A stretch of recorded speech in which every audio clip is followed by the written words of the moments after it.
我明明只要每天吃饱就能长生，可怎么就生在了这个辟谷才能修仙的世界？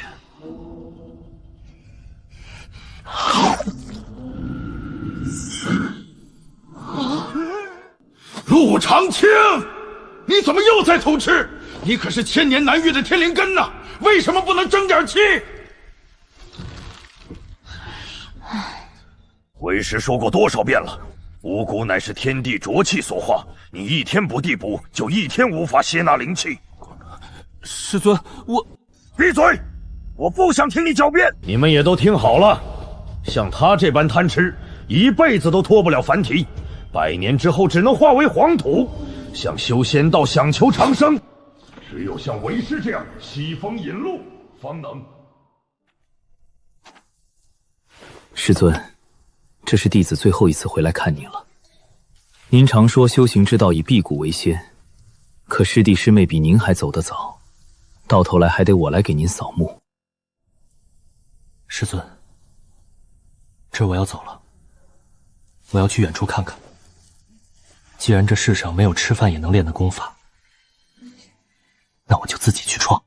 您要是现在还活着，肯定要笑我不知天高地厚，但100年也好，1000年也罢，我一天不老，我就一天不会放弃。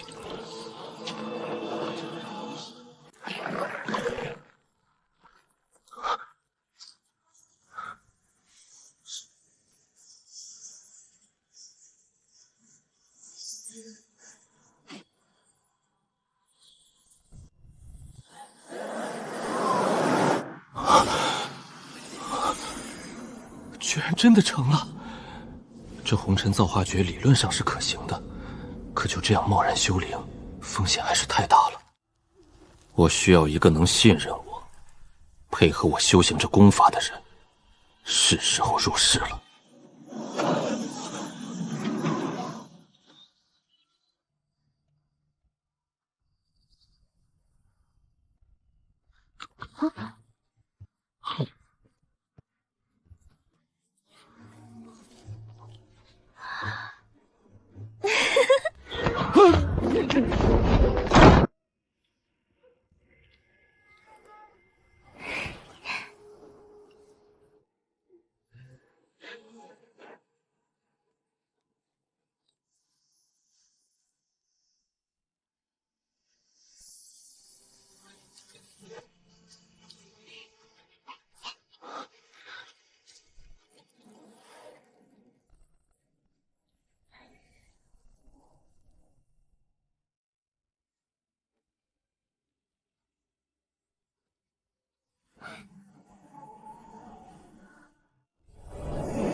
夫妻对拜。苟活数万年，我以为我已经习惯了孤独，明知凡俗的一切都是短暂的，可家的感觉还是让我就此沉陷了下去。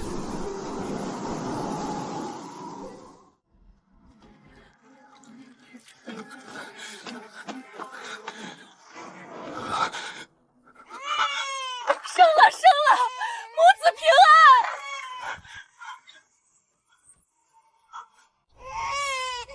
我靠着这条命，熬死了不知道多少大能，捡了他们无数的法宝神器，但眼前这个温热的、会哭会闹的小家伙，才是我活了这几万年来见过的最好、最贵重的宝贝。当家的，你给孩子取个名吧。天明，秀娘，咱们的孩子就叫陆天明。今天，我终于迎来了属于我的天明。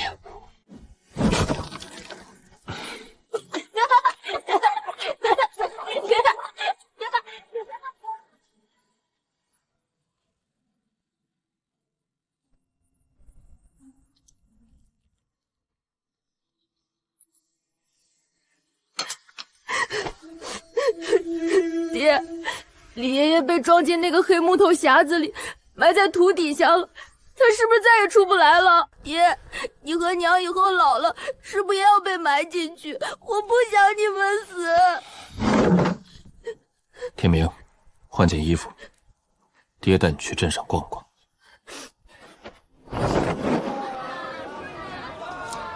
吃吧。天明，慢慢吃。这可能是你未来很多年里吃的最后一口好东西了。爹，家里没米了吗？不是。你昨晚问我和你娘会不会死？爹现在告诉你，凡人都会死。想不死，就只有一条路，修仙。爹手里有一门功法，但这门功法极难。你想入门，还得先辟谷。在这个过程里面，你会看着别人吃肉喝汤，你会饿得睡不着觉，甚至饿得满地打滚。即使这样，你还要练吗？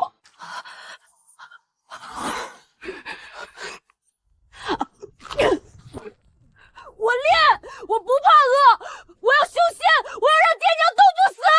好，不愧是我陆长青的儿子。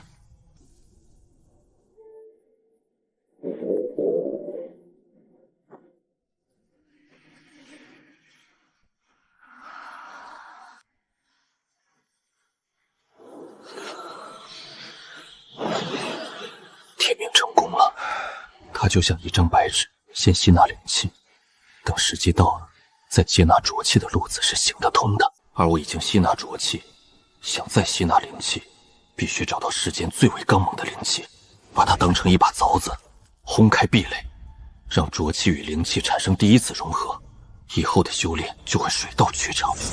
我找了几万年，也只在当初推演功法的那座极北雪山之巅，见过那么一道亘古长存的极道罡气。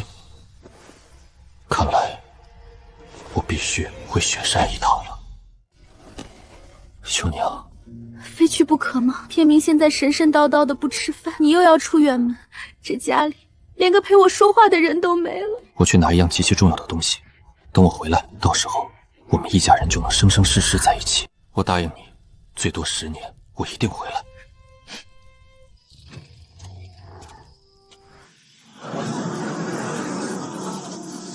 这就是那道极道罡气了。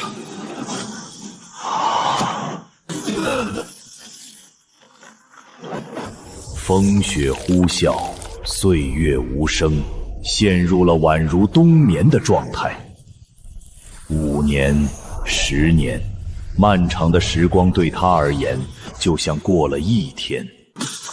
成了，这就是炼气阶的感觉。秀娘，天明，我成功了。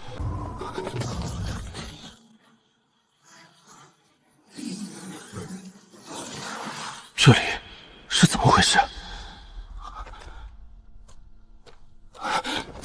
老张，敢问李家村在何处？什么李家村？娃娃看清楚了，这里可是方圆100里内最繁华的地界——天明镇。天明镇？不错，自从一位了不得的仙人在咱这儿开宗立派，这里就叫天明镇，叫了300年喽。300年。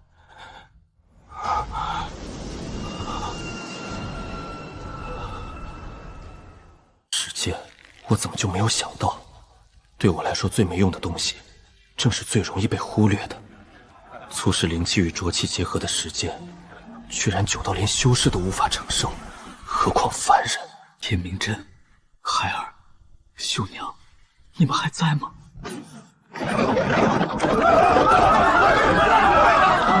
闪开！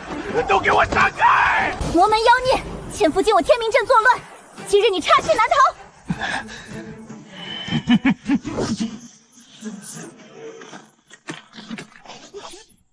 站住！再敢上前一步，老子就先宰了这个凡人！逼急了我自暴弃海，这方圆100支的百姓都得给我陪葬！卑鄙！炼气后期居然还对凡人出手！秀娘，那温婉中透着几分倔强的眉目，像，太像了，简直就和当年的秀娘生的一模一样。不是秀娘，这女孩有着炼气后期的灵力，绝不可能是我的秀娘。给老子退后，不然我现在就抹了他的脖子！凡人，他把我当出了凡人。也是，我这浊气与灵气相融之法，世间独此一份，纵观万年，也不见得有人能看透我的底细。正好，让我试试这些数万年前从仙魔战场捡来的法宝。你说是？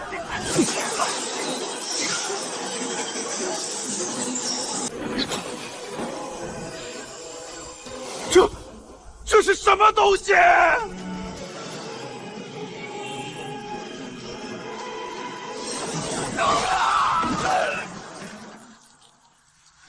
那是什么级别的法宝？刚刚那金锁现世的一瞬间，我体内的灵力甚至连运转都停止了。此人身上明明没有任何强者的灵力变动，难道这竟是一位隐藏了修为游戏人间的绝世高人？晚辈玄清宗陆听雪，多谢前辈出手相助。你姓陆，陆天明，是你什么人？这人竟然敢直呼祖父的名位，他到底是敌是友？来我天明镇有何目的？回前辈的话，陆天明真人正是家族，不知前辈与家族是旧识，还未请教前辈尊姓大名。天明是他的祖父，那这丫头岂不就是我的曾孙女？难怪她长得那么像秀娘，这是我的血脉啊！冷静，我虽然辈分高，但如今毕竟才刚刚踏入炼气期，贸然和她说我是你爷爷的亲爹，别说这丫头不会信，谁听了都会把我当疯子。还是先见到天明再说。我不过是个避世的散修罢了。早年间，确实与你家祖父有些渊源。今日路过此地，想顺便去拜访他。既是如此，前辈请。这白玉铺就的登仙阶，还有这护宗大阵，天明啊天明，当年饿得满地打滚，如今倒是真在这修仙界闯出了一番大事业。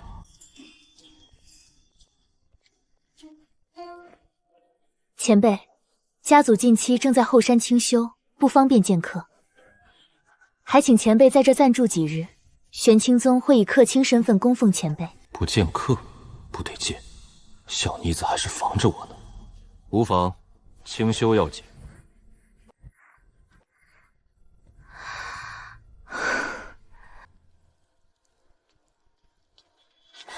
听雪，你怎么这个时候才回来？我听巡山的弟子说，你带了个来路不明的人回来。二婶，您别急，那位前辈亲手杀了奸细，而且他似乎还认识爷爷。糊涂！听雪啊听雪，不是婶子说你怎么能在这种时候如此大意？你也知道，你爷爷如今正在后山禁地必死关，情况危机万分。魔门那些人巴不得前进来行暗杀之事，我们招揽的客魁，要么摸透了底细，要么捏着把柄。而你说的这个前辈，连是敌是友都还不清楚。罢了，事已至此，领我去见见这人。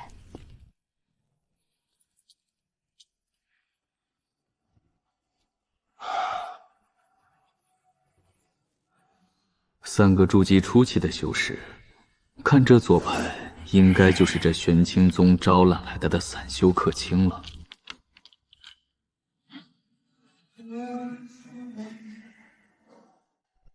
老顾，这新来的什么水平？怎么一丁点气息也没有？谨慎，这人神隐内敛，深不可测，看着年轻，没准还是我们的前辈。是啊，越是高人，越喜欢搞隐藏气息那一套。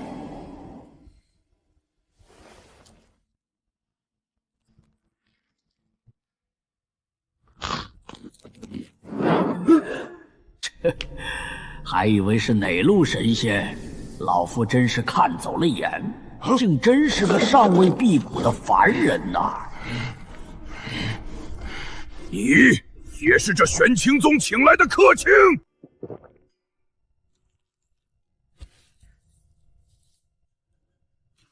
算是吧。一个只靠腌菜的泥腿子，也敢在老夫面前摆谱？哎，道友息怒，息怒啊！筑基修士对凡人出手，岂不折了你的体面？老顾说的不错，这位小友到这里来，也是玄清宗的安排。就是，如果客卿的标准连凡人也能达到的话，我们应该去和他们管事的要个说法，何必为难这位无辜的小友？诸位请坐。方才的话我都听到了，我玄清宗用人当然有我们严格的标准。这位道友只不过是由听雪接定至此，尚未完成考核，自然也不能与诸位相比。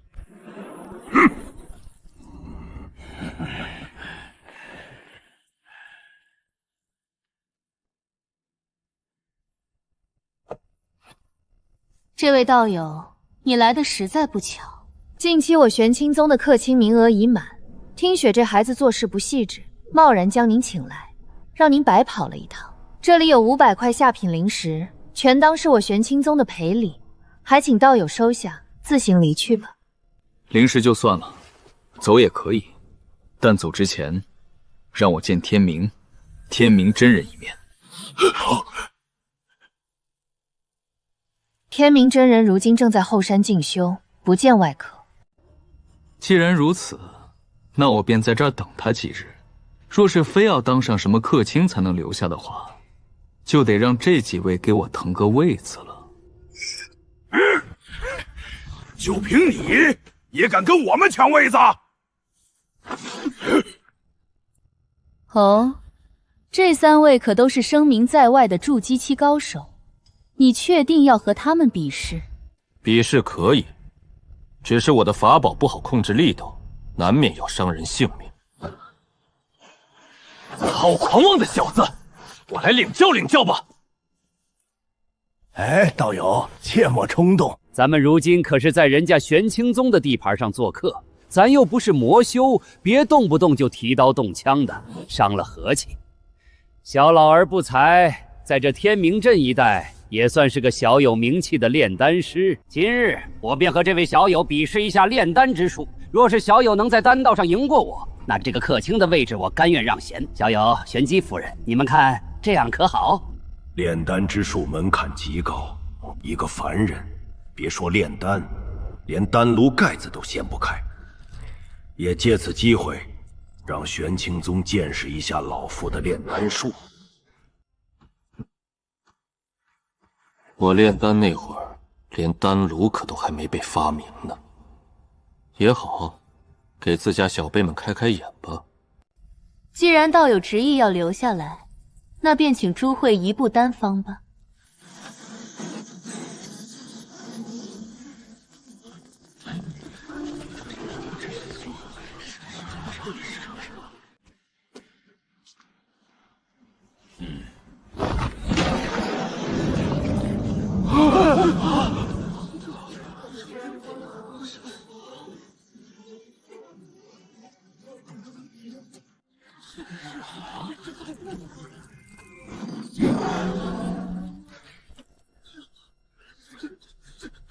这是在干啥？这反铁破锅要是能炼出丹来，我直接吃好吧？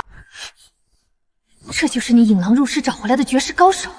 今日炼丹比试没有任何规则限制，2位可以随意取用我丹房库房的药材，也可以使用自备的药材，最终全以成丹的效力来判断胜负。比试现在开始。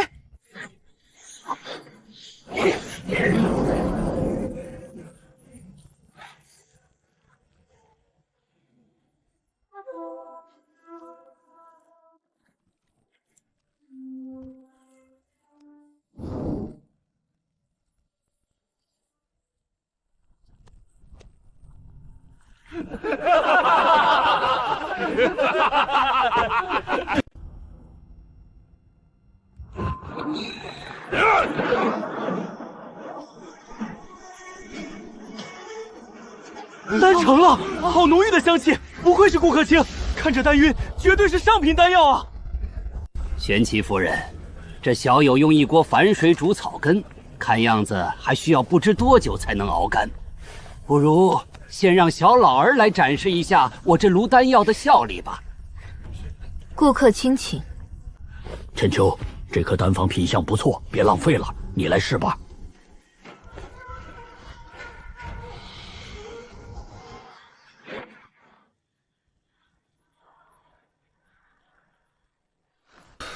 这颗木灵丹服下可以无消耗施展一次筑基期木系法术，效果拔穷，堪称佳品。时辰刚刚好。各位，不好意思，打扰一下。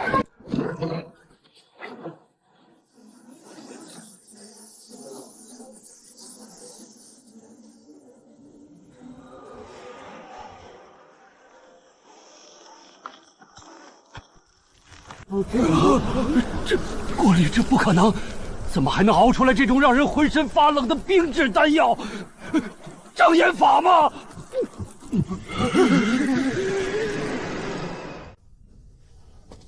我这颗丹药品相一般，不过倒也别浪费了。听雪，你来试试。不可。二婶，让我试吧。不知为何，这位前辈总给我一种极其亲近熟悉的感觉。我的直觉告诉我，他绝对不会害我。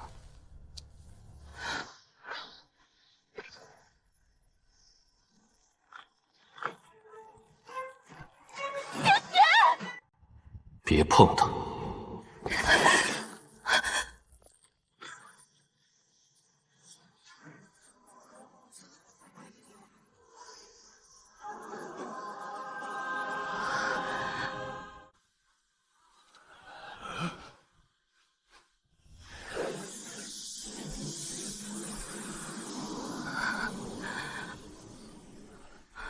这是煮鸡蛋。不，这不是筑基丹。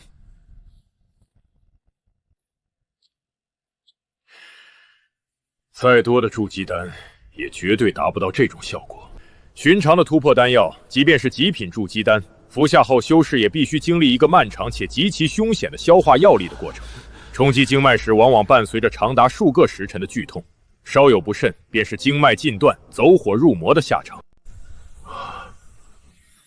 雪儿方才服下的这枚丹药，与其说是她吸收了药力，倒不如说是丹药主动与她融为了一体。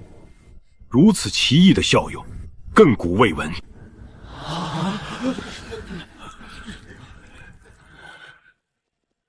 晚辈陆振海拜见前辈。先前卓经不知前辈高人风范，多有怠慢与不敬之处，晚辈在此替他向您赔罪了。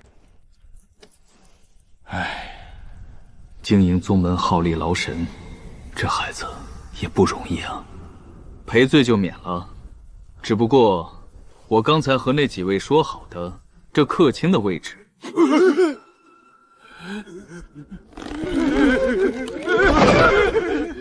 前辈若肯留下，从今日起，您便是丹方的长老，供奉与我相同。既然长老之位都给了，那我若是说，我想现在就见一下天明真人呢？前辈，关于见我父亲这件事，确实干系重大，还需要晚辈去后山亲自和父亲商量一下。不如这样，您先在这别院住着，只要父亲愿意相见，晚辈一定亲自来为您引路。您看如何？如果说之前李玄机不让我见天明，是因为怀疑我是个凡人或者是魔修，那现在我已经展现出了足够的价值。对于任何一个急需振兴的宗门来说，宗主也得爬出来亲自迎接，那八成是因为天明遇到了严重的问题，严重到绝对不能让任何人看到他现在的状况。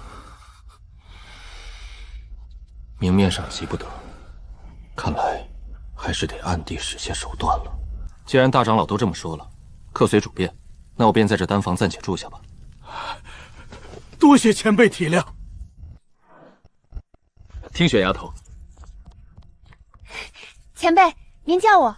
你虽然铸就了道基，但用了我的丹药还有几处需要注意的地方。晚些时候你来找我一趟，我仔细讲与你听。多谢前辈指点，晚辈一定准时赴会。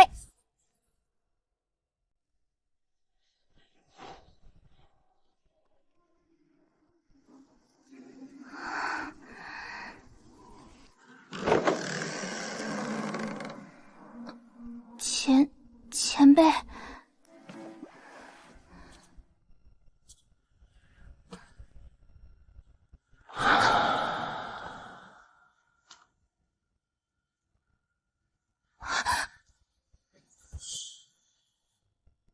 听雪，我知道接下来的话对你来说很难相信，但你要是想帮你爷爷，接下来就需要信任我。前辈您说，之前在镇上，你曾问过我的名字，我并未回答。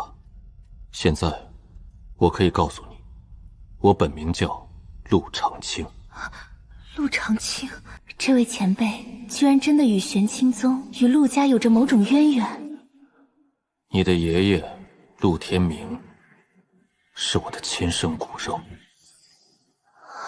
我的本事你今日已经亲眼见识过了。听雪，天明他是不是遇上了棘手的状况？你把你知道的一切都告诉我，我会助他脱困。想要帮扶他的心意，绝不亚于玄清宗的任何人。他不会害我，他真的是来救爷爷的。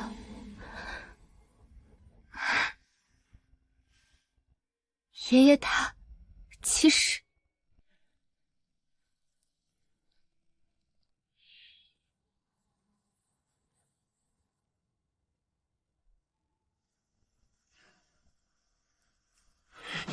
大哥，你到底在犹豫什么？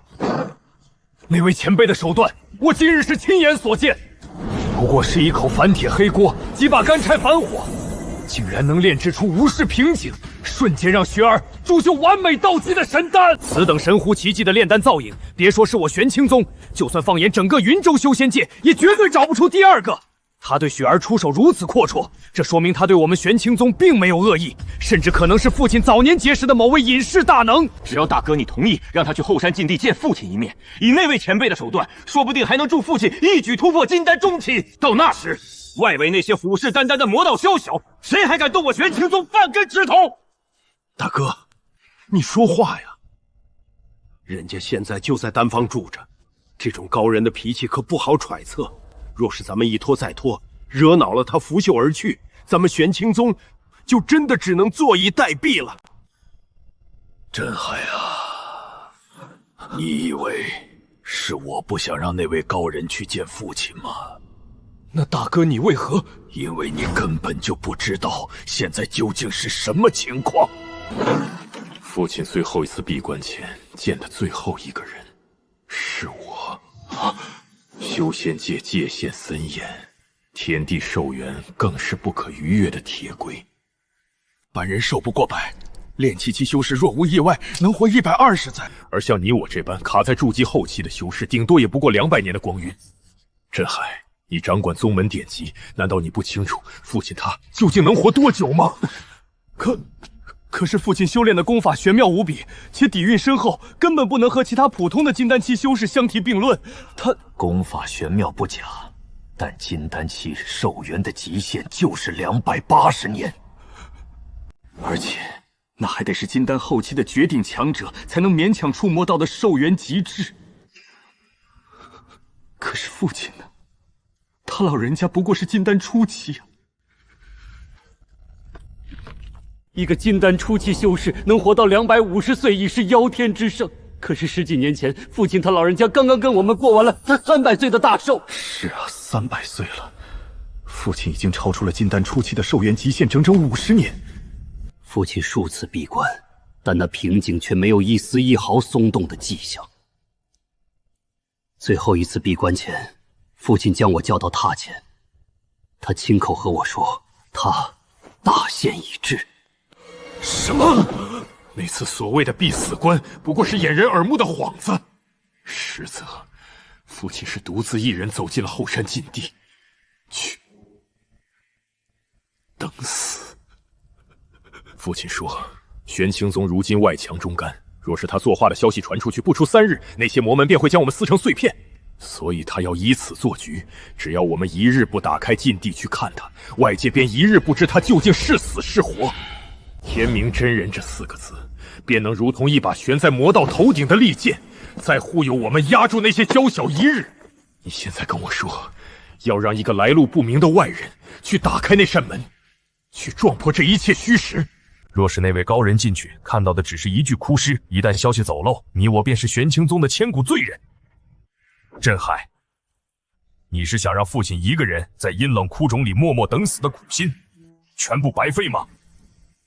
原来根本没有什么闭关突破，原来这10年来只有大哥一个人，默默地扛着父亲困于禁地、深陷困境的苦楚，独自在这风雨飘扬中苦苦支撑。大哥，我明白了。既然如此，就算那位前辈真的是活神仙，也绝不能让他靠近禁地半步。你放心，我会想尽一切办法稳住他。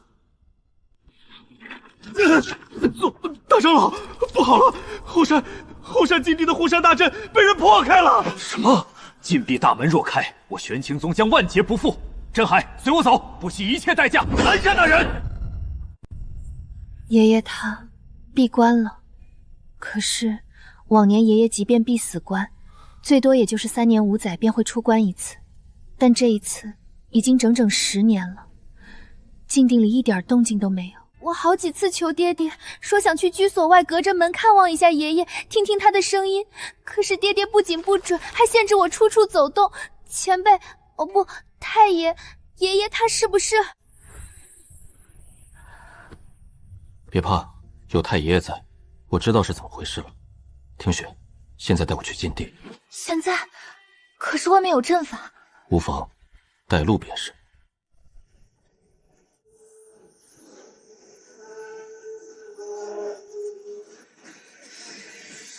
太爷，这就是禁地的4象锁天阵了。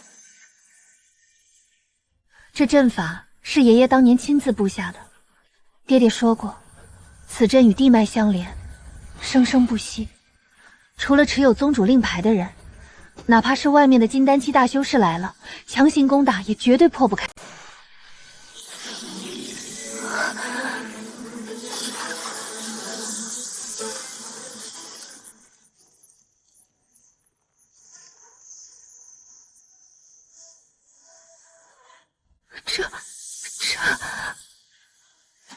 还愣着干什么？跟上！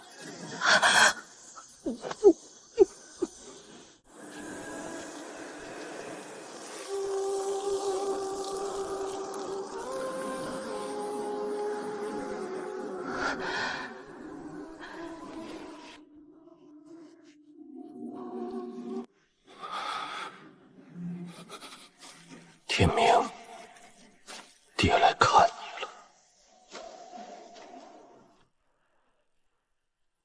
前辈，不可！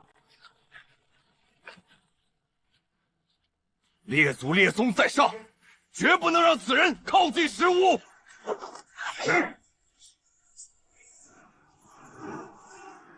动手！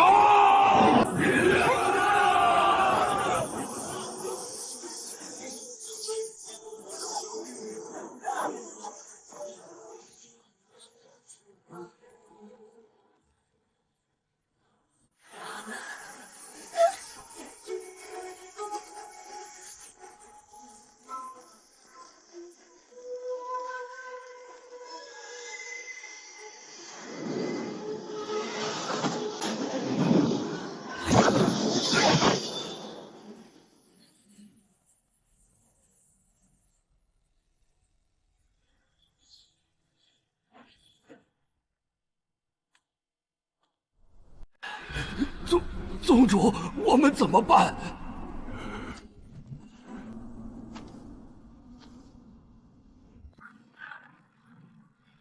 术法没用，灵气没用，那就近身阻拦。阿哥，我来助你。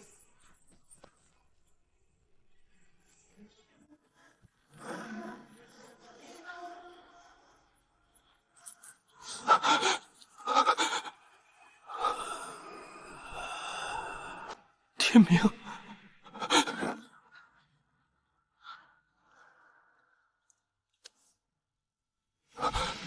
还没死，天明还在挺着。儿子，爹在呢，你死不了。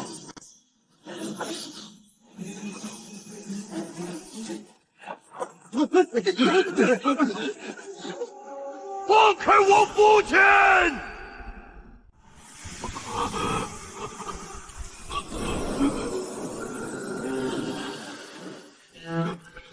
爹，你回来了。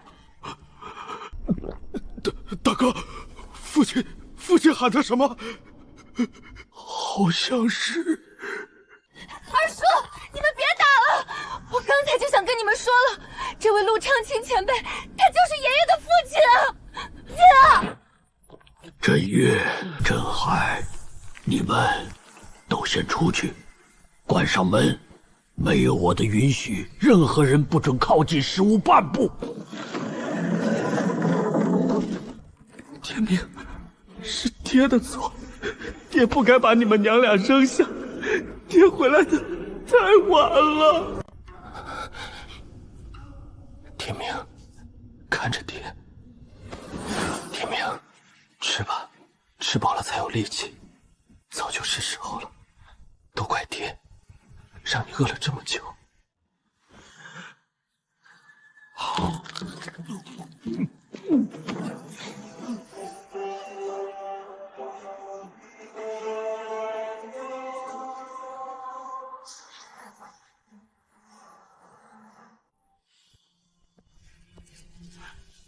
爹，我行了，不急。这300年来有多少话，和爹慢慢说。爹，当年你走后，我一边修行，一边等你回来。我天赋尚可，100年来便结成了金丹，创下了这片基业。可是娘她等不及了。哪怕我当时可以用驻颜丹让她外貌不再衰老，可娘没有灵根，凡人的寿数终究无法改变。30年、50年，我不得已用秘法冰棺封住了她的身体。凡人修不出元神，我也不知道我这样是不是有用。我一直在想办法，可后来我也等不起了。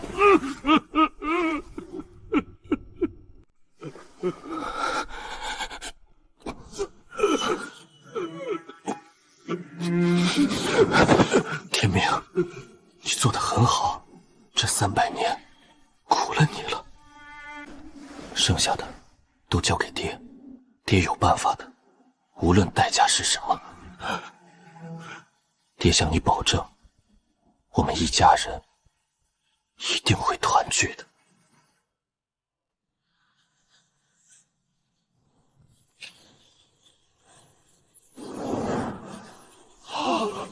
那是金丹中期的威压。宗主，太上长老他这是破茧重生了。所有人都先回去，明日辰时议事堂，所有姓陆的全都给我滚过来！活了，父亲真的活了，而且还突破了天佑我玄清宗。儿子遵命，儿子这就去安排。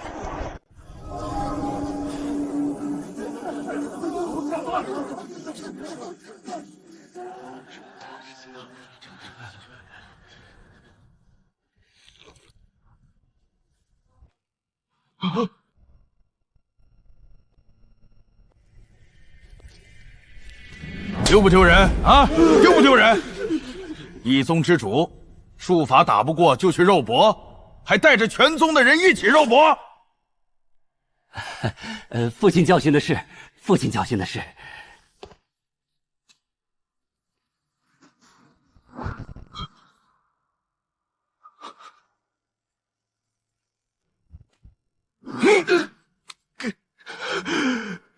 丢不丢人？老夫让你平时多读书，你难道没翻过我陆家的族谱吗？那里面没写过你爷爷的长相吗？爹，儿子知错了。可是那族谱上明明白白的记着，祖父祖母都是一介凡人啊！万一是哪个魔道老怪以容伪装的……犟嘴！凡人怎么了？凡人就不能多活2天？这哪是多活了2天啊！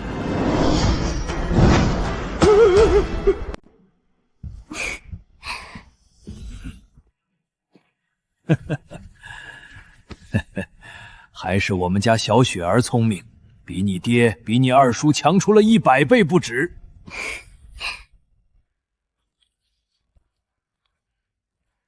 关于这2天发生的事情，老夫知道你们心中有很多疑惑，你们也不用在私底下偷偷摸摸的嘀咕猜测了。老夫今日召集全宗上下，就是为了向你们直接介绍一个人。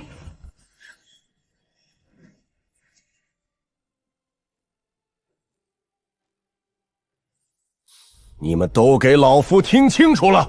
站在你们面前的这位，便是我陆天明的亲生父亲陆长青。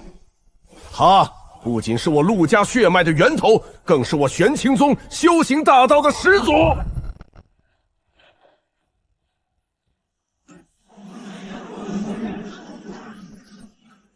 参见老祖！参见老祖！这一刻，那个孤独了上万年、游走在岁月长河边缘的活化石，终于在这红尘俗世中重新找到了属于自己的根，也真真正正的成为了这硕大宗门不可撼动的信仰与神明。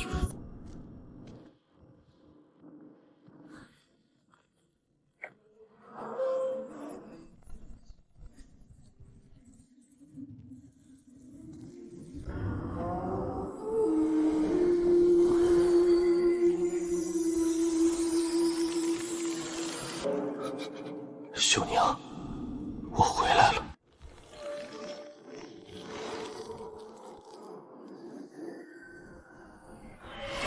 要想真正意义上的复活一个凡人，严格来说，这世间只有一种办法。这是一门以红尘因果为引，以血脉羁绊为舟，强行将逝者复生的逆天神术。这门术法并不难练，但它对施术者的条件却苛刻到了令人发指的地步。想要完全运转无量青海的阵法，必须得有至少5位修为达到元婴中期的修士，分别镇守金木水火土5个阵营。更要命的是，这5位施展术法的人，必须与被复活的人有着不可分割的血脉链接。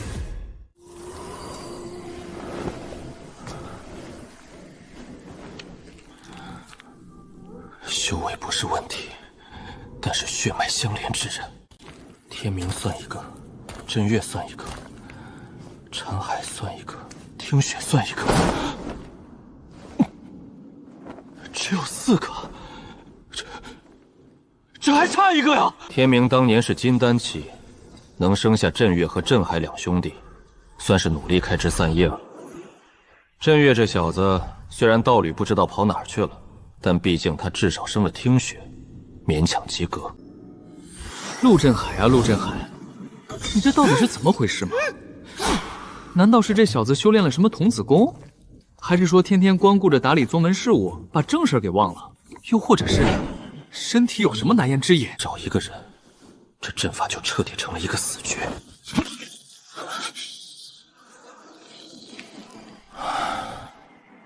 不能急，复活秀娘是一场必须万无一失的硬仗，急不得。第一步，也是重中之重、迫在眉睫的头等大事，想尽办法找到第5个亲人。第2步，壮大宗门，全面提升陆家人的修为。第3步，就是自己的修为了。虽然现在仗着一身法宝能打得很，但体内可供调动的混沌本源之气还停留在可怜的炼气期，一些基础的术法都无法施展，更别说无量情海了。到时候自己示范不出来，儿孙们更是无处去学。秀娘，等我，咱们一家人一定会齐齐整整的再次团聚的。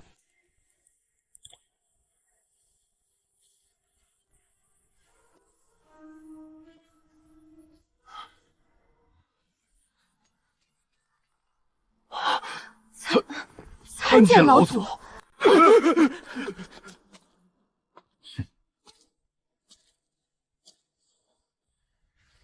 行了，这里没有外人，都坐下说话。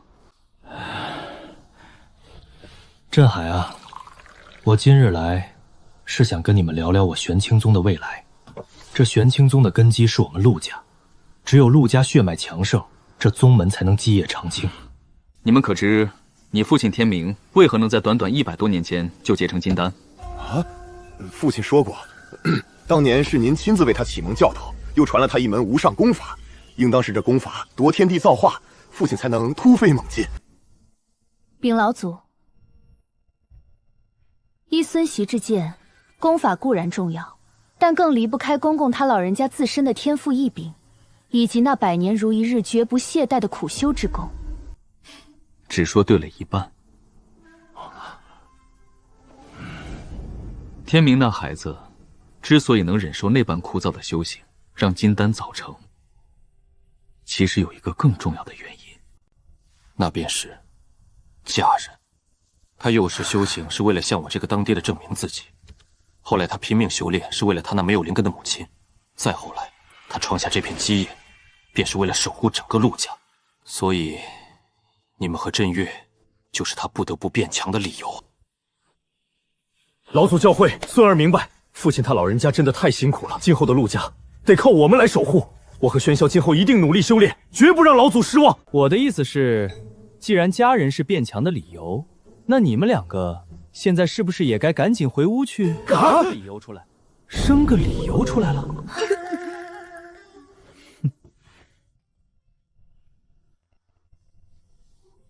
我的老天爷呀！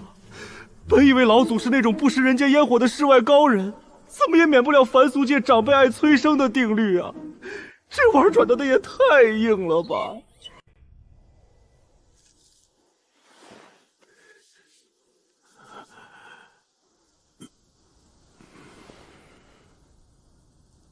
难道真让自己猜中了？这小子身体有问题。振海啊，若是有什么难言之隐，你大可以敞开心扉跟爷爷讲，不要讳疾寓医。不怕，这天底下就没有爷爷我治不好的病。不，老祖，孙儿身体好得很，绝对没病。老祖，不是孙儿不愿，实在是这些年分身乏术啊。我身为大长老，主要负责青竹峰的藏经阁，收集整理功法、丹方、阵法、图纸这些事务。但其实咱们玄清宗的底蕴都快揭不开锅了。父亲当年得您传授的那门功法玄妙得很，他也把握不准，便没有往下传。这么多年来，我们这些嫡系和宗门弟子们修炼的，大多是一些东拼西凑的散修杂术。那些杂术不光上不得台面，其中还常有错漏，弟子们稍有不慎就会走火入魔。孙儿便只能和几位内门长老没日没夜的凭感觉去推演、去修补。每逢外界传出一些上古遗迹、前人洞府的消息，孙儿必须得亲自带队前往查探，在光剑营里拼杀，就为了看能否为宗门捞回来几本像样的秘籍。脑子里全是残阵断片，就算有孩子，也怕养不好。禀老祖，振海他说的句句属实，绝无半点夸大。不仅是他，孙琦这边也顾及不暇。孙琦负责宗门和天明镇的防务，自从公公闭关以来，周遭的那些牛鬼蛇神便按耐不住了。特别是东边百里外的魔门三叶门，这些年屡屡派出门中魔修侵扰我玄清宗的边境，天明镇的百姓不堪其害。在如此危急的关头，我若是怀了身孕，唉，也是我这个当长辈的没考虑到，把两个孩子给为难成这样了。放心，从现在开始，你们俩什么烦人的宗门事务都不用管了。接下来的日子，你们就全心全意的为我陆家开枝散叶。藏经阁那边有多少空位，我来填满。还有那什么三叶门，也该给他灭了。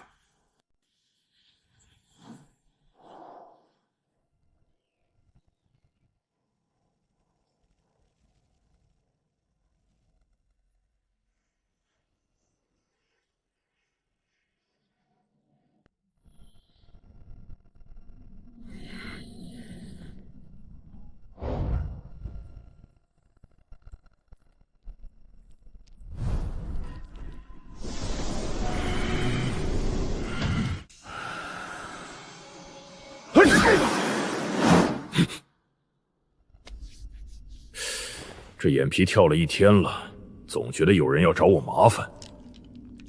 嗨，能有啥事儿？这破地方，除了大哥，还能有别的金丹修士？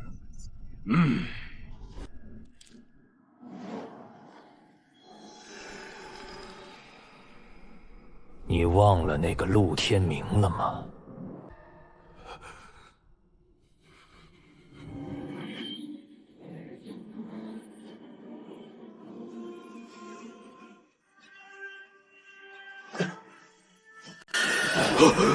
金丹初期不使用任何术法，单凭灵力的总量，我就奈何不了他。强成这样，命还长得像人，这边陲皇帝怎么能养出来这样的怪物？他也该死了吧？闭关10年没见过了。什么叫应该？你忘了上次我们贸然出手，折了多少弟子吗？唉，也是，熬着吧。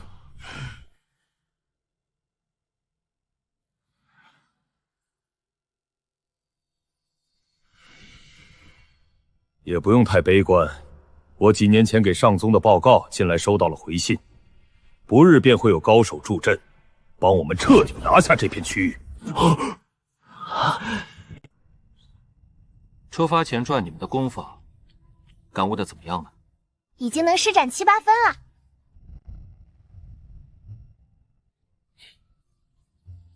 你呢？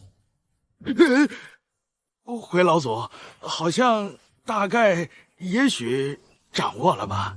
你都筑基多少年了？怎么听着还没小雪儿会得多？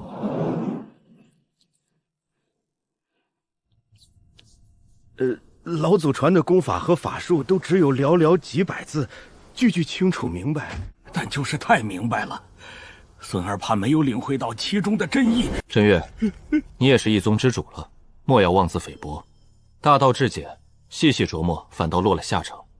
是啊，有老祖这尊活化石在前面顶着，那是直指本源的仙法，无需故弄玄虚，照着练便是了。老祖的事。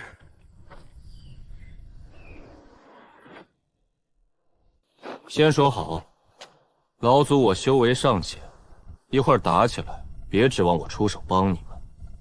灭这3叶门是你们2个人的任务，放跑1个人便是不合格。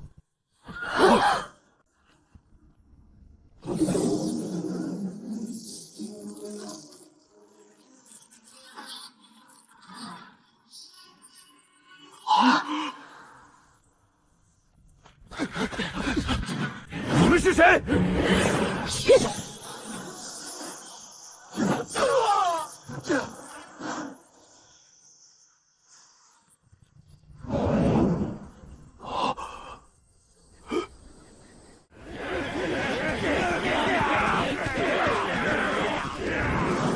大道至简。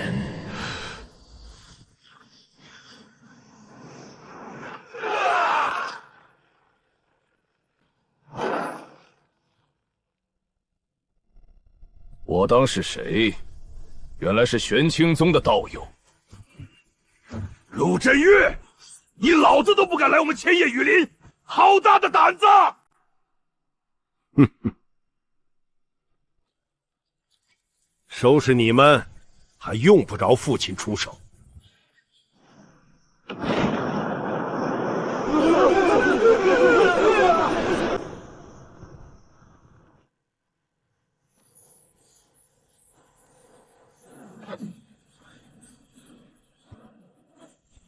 既然来了，那就留下吧。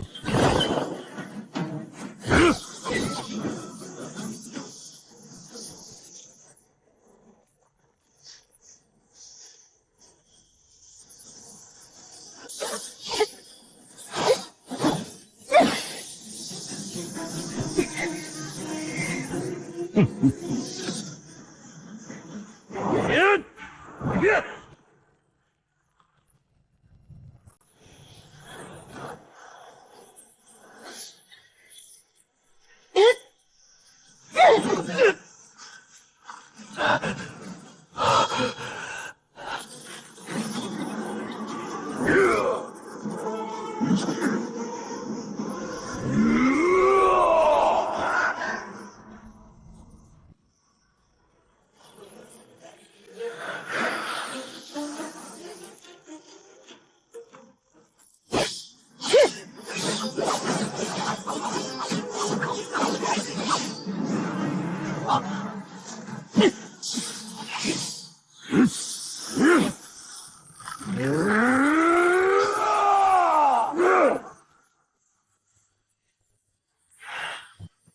就这？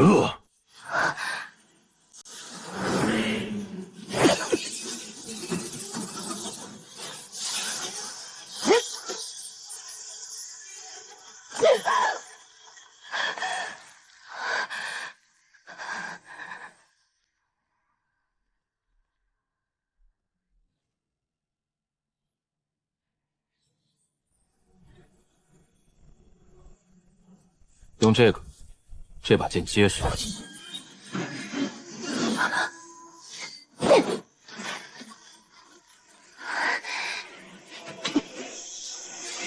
沉重如山。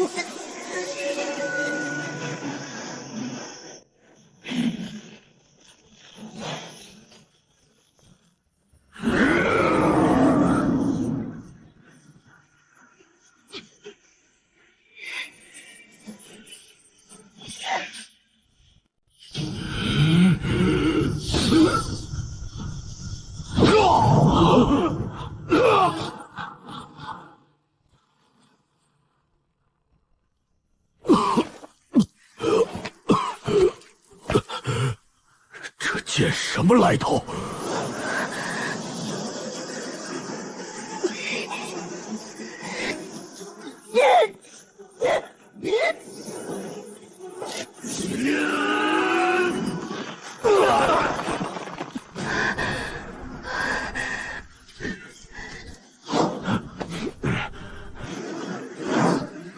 这家伙是个凡人，先拿下他当人质。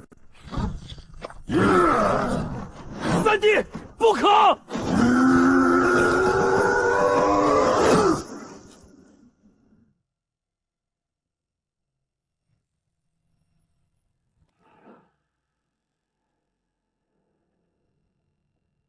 三弟！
下一个谁来？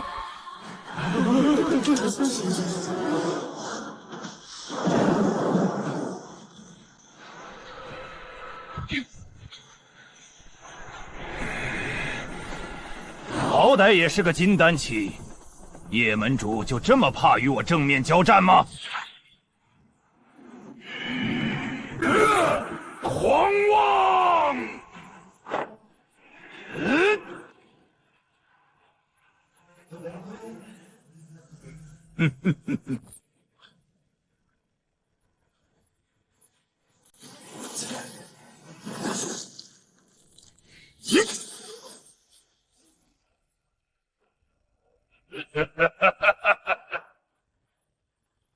爹，就等你了。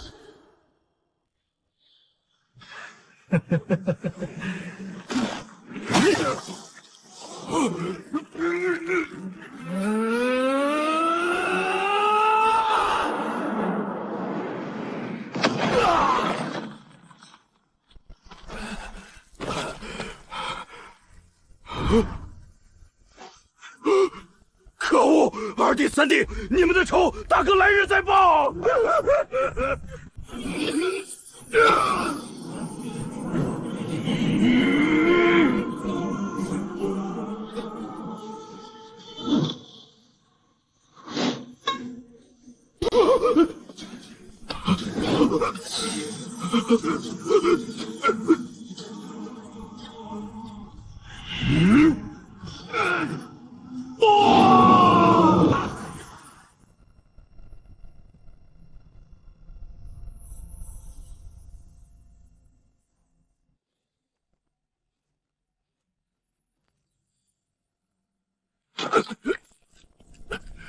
禀老祖，三叶门已尽数诛灭，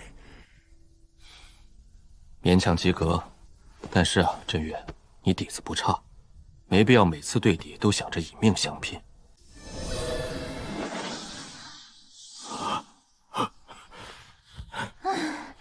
小雪儿，捡捡战利品，我们该回宗了。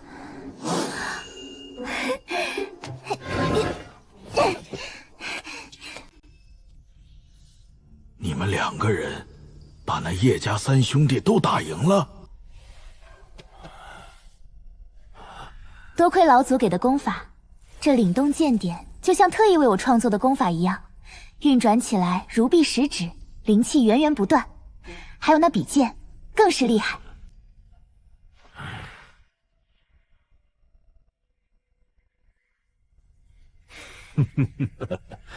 你太爷的东西可不是厉害2个字就能说明白的。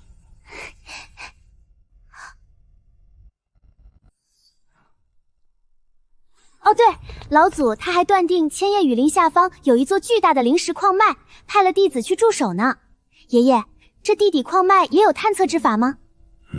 巨大的灵石矿脉。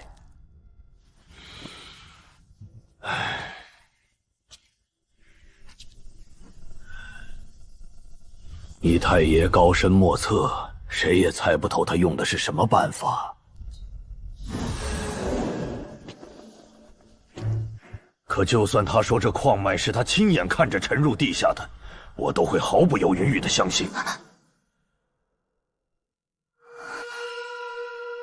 太爷他究竟是什么人物啊？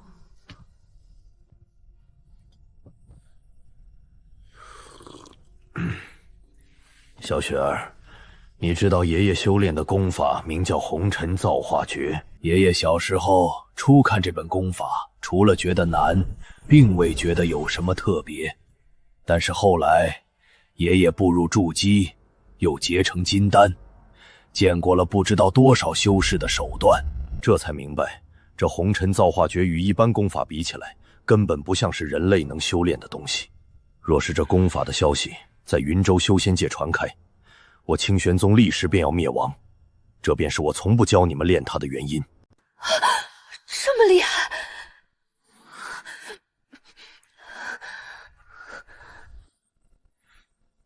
对呀，这么厉害的功法，就是你太爷自己写出来的。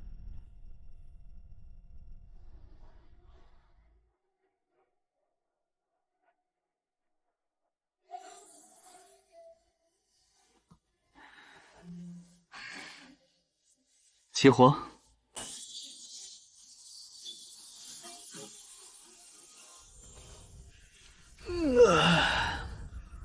这些够了吗？够，太够了！那你还不赶紧回房干正事去？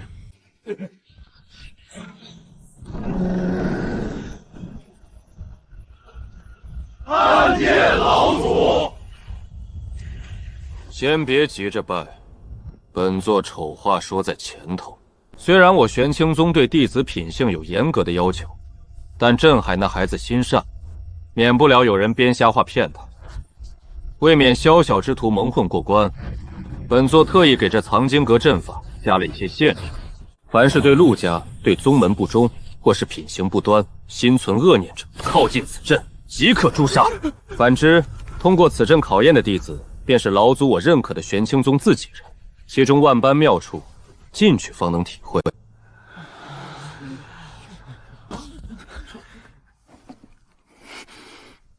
老祖，我想试试。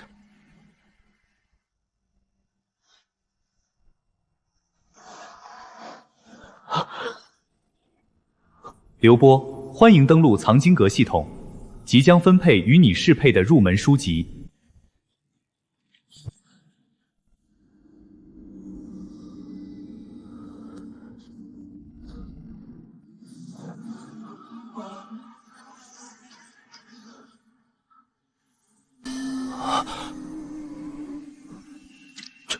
这怎么可能？我可是4系伪灵根啊，灵气属性互相冲突，修炼任何功法都难如登天。但这开山拳居然需要同时用金、火、木、土4种属性的灵力。入门秘籍已使用，需完成3项定制宗门任务，方可解锁下一阶段的书籍。是否选择立刻领取任务？宗门对我恩同再造，别说3个任务，就是上刀山下火海，我刘波也照做不如。赶出王鹏。我原本冒险进藏经阁，只是为了能学个一招半式，以后不再被那个家伙随意殴打罢了。可这宗门任务，居然是让我去反抗他，老祖他简直神了！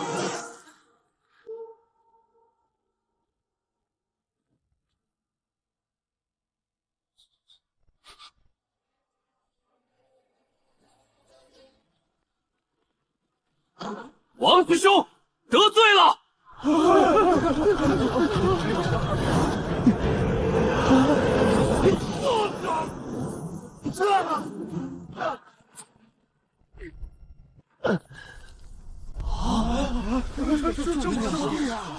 刘宝怎么突然这么厉害了？虽说都是炼气初期，但伪灵根一拳打倒双灵根啊！那王腾平日就仗势欺人，也是活该。哼！你居然敢当众打人！谁拳头硬，谁就有理，这不是王师兄你和我说的吗？如果觉得不公平，王师兄也可以先去一趟藏经阁，等你出来，我们再较量。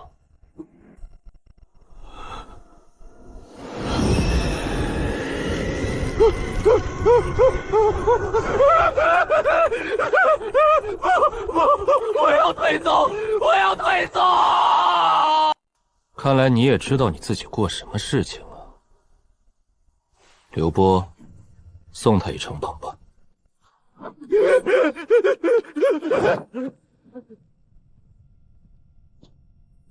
以后要还有像王腾这样的，不管天赋如何，最好立刻从玄清宗消失，不然下场比他要惨得多。好，排队入场吧。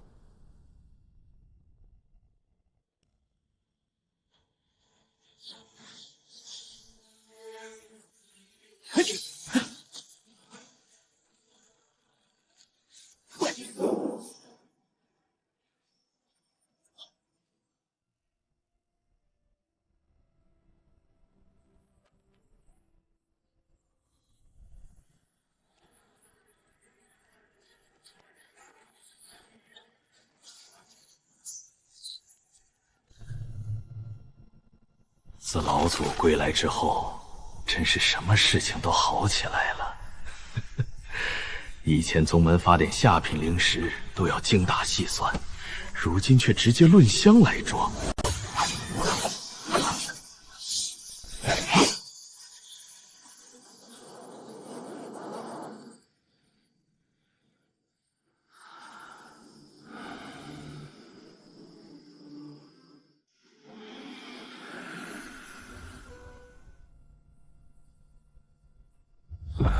可算炼气中期了，本源混沌之气总量翻了1倍，这下终于不用再依靠蜃楼了，也能有些进攻的手段。老祖，老祖，老祖，玄熙他有了。这段时间辛苦你们俩了，拿回去补补。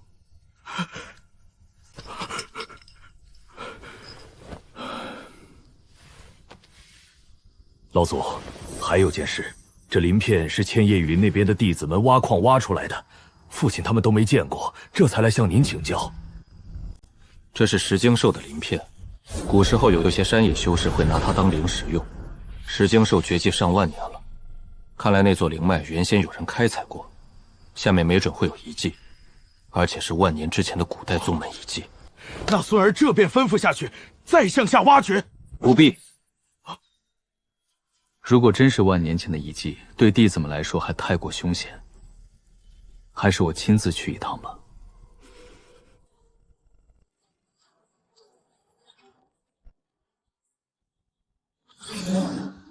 守好这里，任何人不得靠近。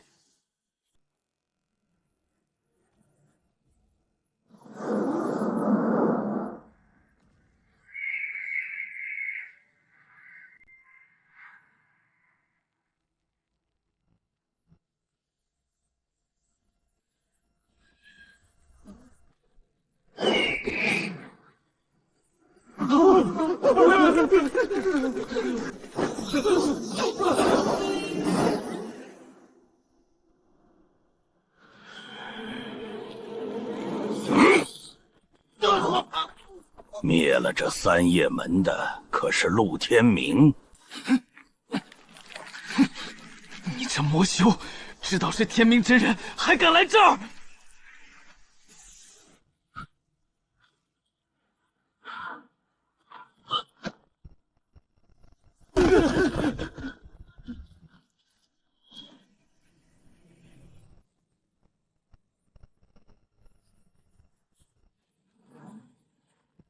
你怎么不跑？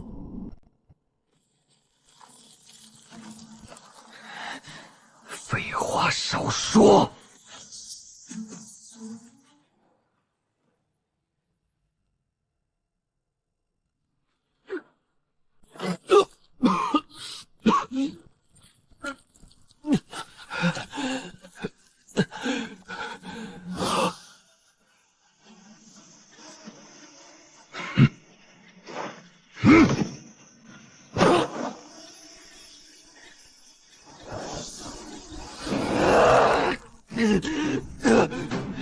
这陆天明果然不同，连门下的小娃娃都这般难缠。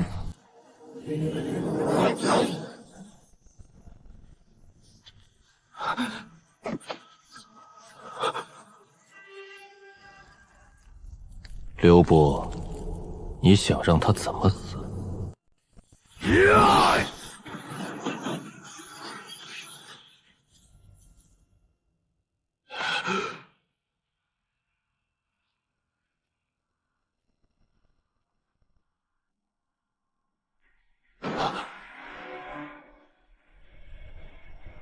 顶多金丹初期，不可能是元婴老怪，定是带了屏蔽法宝，装神弄鬼。哼！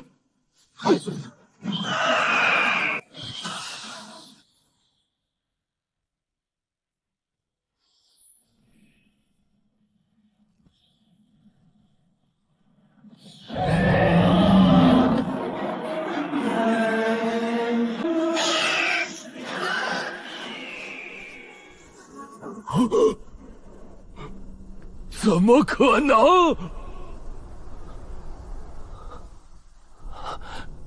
这是什么？这葫芦里装了一只沙蛟的神魂，是那魔兽的天敌。虽说那魔兽可能从没见过沙蛟，但这叫声足以唤醒他血脉中本能的恐惧，连他的主子都顾不上。黄口小儿，休得猖狂！今日便让你见识见识真正的金丹威能！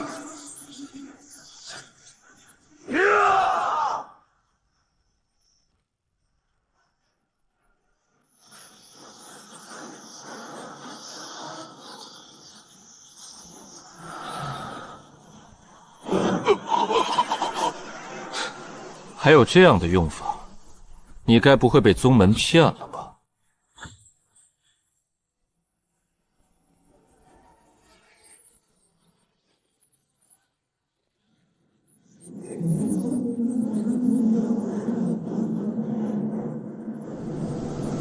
此计划雷法，这是我风雷宗不传之秘，你怎么会？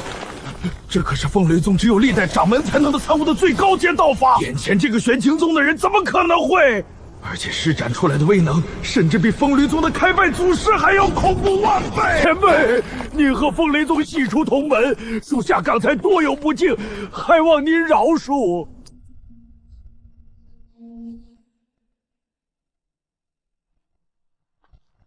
风雷宗是吗？好说，饶你可以。但还要用你给这风雷宗报个信。多谢前辈不杀之恩，多谢前辈，小人一定把话带到，一定带到。